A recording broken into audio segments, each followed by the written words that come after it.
അമ്മയുടെ മൂക്ക് നല്ല നീളം മൂക്കാണല്ലേ, നല്ല ഭംഗിയില്ലേ? പക്ഷെ എൻ്റെ മൂക്കല്ല കേട്ടോ നിൻ്റെ മൂക്ക്. ആ അമ്മയുടെ മൂക്കല്ല എൻ്റെ മൂക്ക്, എൻ്റെ മൂക്കാണ് എൻ്റെ മൂക്ക്. അതല്ലടി, എൻ്റെ മൂക്കല്ല നിൻ്റെ മൂക്ക്. നിൻ്റെ മൂക്ക് ഉരുണ്ട മൂക്ക്. അമ്മ അതല്ല ഞാനും പറഞ്ഞത്, അമ്മയുടെ മൂക്കല്ല എൻ്റെ മൂക്ക്. അമ്മയുടെ മൂക്കാണ് എനിക്കെങ്കിൽ ഞാനെങ്ങനെ വിശ്വസിക്കും? എൻ്റെ മൂക്കല്ലേ എനിക്ക് വരേണ്ടത്. അയ്യോ എടി, അങ്ങനെയല്ല. ഇപ്പം എൻ്റെ മൂക്കാണ് ദ്യാവൻ്റെ മൂക്ക്. അതെങ്ങനെ ശരിയോ? എനിക്ക് എൻ്റെ മൂക്കല്ലേ, അമ്മക്ക് അമ്മയുടെ മൂക്ക്. എടാ അങ്ങനെയല്ലടാ, എൻ്റെ മൂക്ക് തന്നെയാണ് നിൻ്റെ മൂക്ക്. അതെങ്ങനെ ശരിയാവുന്നു? അമ്മക്ക് അമ്മയുടെ മൂക്കും എനിക്ക് എൻ്റെ മൂക്കും അല്ലേ? ഏട്ടാ നീട്ട് വന്നേ.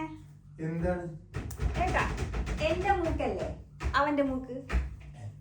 നിന്റെ മൂക്ക് ഇങ്ങനെ അവന്റെ മൂക്കാകും? അവന്റെ മൂക്ക് അവന്റെ മൂക്ക്, നിന്റെ മൂക്ക് നിന്റെ മൂക്ക്. അതല്ല ഏട്ടാ, ഇവിടെ മൂക്ക് എൻ്റെ മൂക്കല്ല, അവൻ്റെ മൂക്ക് എൻ്റെ മൂക്ക്. ഇടി, അവന്റെ മൂക്ക് അവന്റെ മൂക്ക്, നിന്റെ മൂക്ക് നിന്റെ മൂക്ക്. എന്നാ ശരി, നിന്റെ മൂക്ക് നിന്റെ മൂക്ക്, നിന്റെ മൂക്ക് നിന്റെ മൂക്ക്, എൻ്റെ മൂക്ക് എൻ്റെ മൂക്ക്, നിങ്ങളുടെ മൂക്ക് നിങ്ങളുടെ മൂക്ക്. ബോധമുള്ള ഒരുത്തനും ഇല്ലല്ലോ ഇവിടെ. ഞാൻ പോയി 2 ചെമ്പരത്തി പൂ പറിച്ചെന്ന് വരട്ടെ.